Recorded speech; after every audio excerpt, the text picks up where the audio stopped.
in terms of media, what we find is that it needs the active participation of media entities, that is media owners, to help in the media process. Now, from the entries that you saw, did you find that media vehicles were actively participating in the business?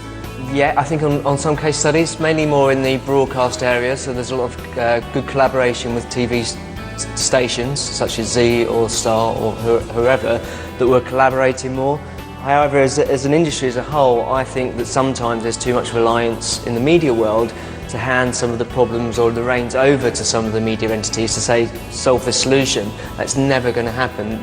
Collaboration, it's an overused word, that absolutely needs to happen. However, the agencies that are closest to the clients need to come up with the idea to then give the idea to the media entities to say, this is, how can you make this amazing? How can we work together? Not say, we've got this problem, how can you help us? You need to give them and define the problem first. And so it's hard, so that's my view.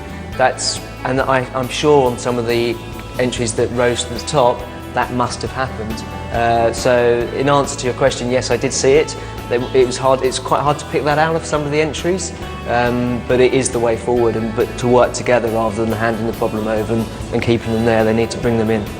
Ralph, we all know that it's all happening in digital, but in terms of original work in digital, did you see enough of it? Did you see that there was original creative work being done for digital? Yeah, there was a lot of originality there. I wouldn't say there was a lot of digital innovation. I think digital as a medium is so difficult because it's always changing, it's always moving, browsers change, phones get manufactured by the day. So I think the creativity was more around that sense of Indian jugaad, that work around that hack to find creativity within existing digital platforms and channels. Balki, there were over 100 entries in radio, there were over 100 entries in print, but what actually got shortlisted were just 4 in each. Now, is it a reflection of the kind of work that is being done in print and radio? Print, definitely, yes. Print, even the work that was shortlisted, I mean, it's like really created for the awards. I mean, most of it actually. 99% of it has never been seen by any human being except in one day by one or two chaps out there. So it's really not worth discussing it. People are not focusing on print, and also I feel on radio and digital. I think 2 things hit me. Was the duration of the commercial. I think just because we have a space that you don't pay per second, almost it's not so expensive on radio to kind of do this, or on digital. We have lengthened our communication to such an extent that actually sometimes duration is a downer for a lot of the ads, a lot of the pieces of communication that has come. It's become just extra too long. Some of the radio commercials are unbearable to hear. By the time you get to the point, it's so long. And you lose patience. And forget as judges, I mean, imagine as people, we are here doing a duty, actually forced to listen to that stuff, and we have to listen to it. People are going to switch it off.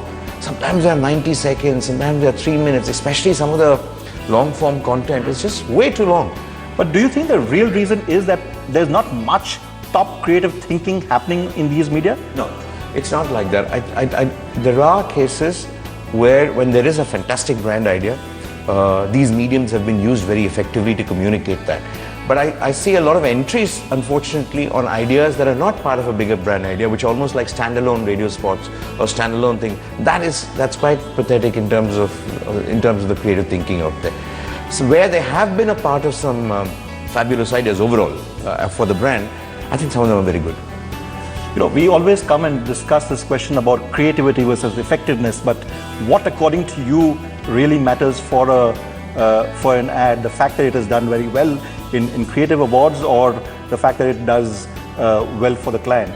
It has to have an impact. So yes, we need to remember that advertising is setting the business well. We're not pure artists, and actually we're here to do a job for our clients, which is to move a from to a to. So whether it's an attitude or a behaviour or whatever it might be, and how well this idea is connected with a human being to make them, influence them to make that change is what it's all about, and therefore measurement needs to come first.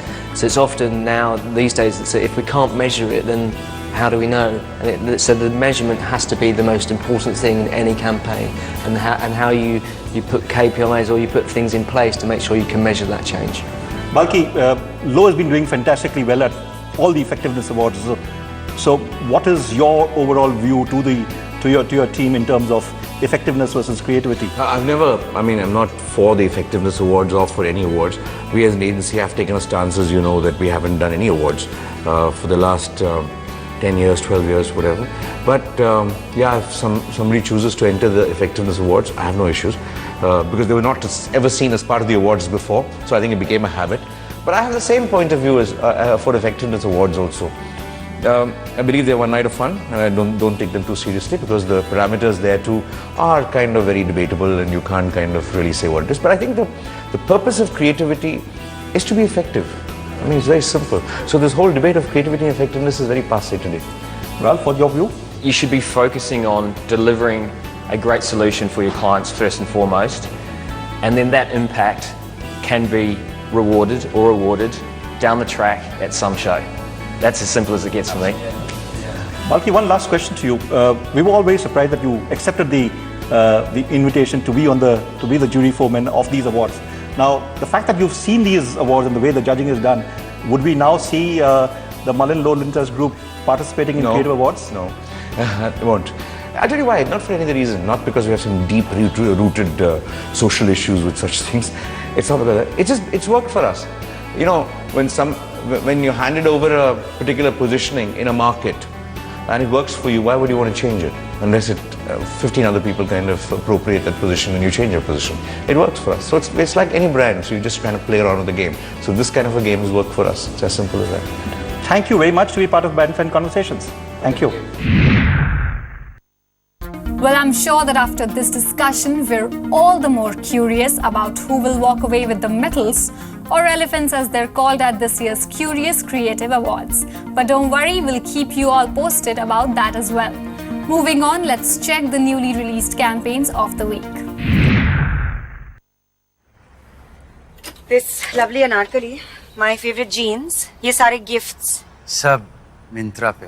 Myntra launched a new brand campaign titled Try Myntra, You'll Love It, targeted at fashion and lifestyle shoppers who are yet to board the online bandwagon. The campaign aims to address the inhibitions of around 20 million offline shoppers who transact for other services online but are faced with a resistance to purchase fashion online. Conceptualized by Taproot Dentsu, these two TVCs are set to be aired on all major national channels, digital platform and also radio and outdoor medium in select markets. नहीं वैसे रख ही लेता हूँ। हाँ वैसे रखी लो। सेब का दाग देखो कैसे छिपाया। कैसे छिपाया? चिपकी लगा के कैसा उल्लू बनाया। Kamdhenu Paints, in association with Grey Group India, launched a new television commercial for the brand. The campaign comes with the objective of showcasing Kamdhenu as a brand of paints that doesn't just hide or mask imperfections, but is a concrete solution for them. The campaign extends from an inherently Indian insight where most of us indulge in quick fix cover-ups rather than finding proper solutions. दीवारों को art gallery बना दे, अंदर से सुधारिए, दाग धब्बे गायब समस्त Kamdhenu paints, यारो छिपाओ नहीं सुधारो.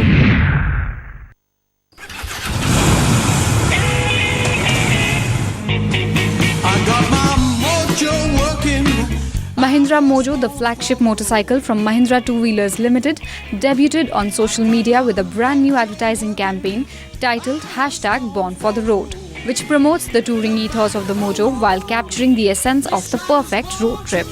Created by Flying Cursor, the new campaign that promotes the thrill of riding along with your tribe, the brand aims to showcase the perfect road trip where the road is home and fellow bikers are brothers, where the journey is more important than the destination. Born for the road.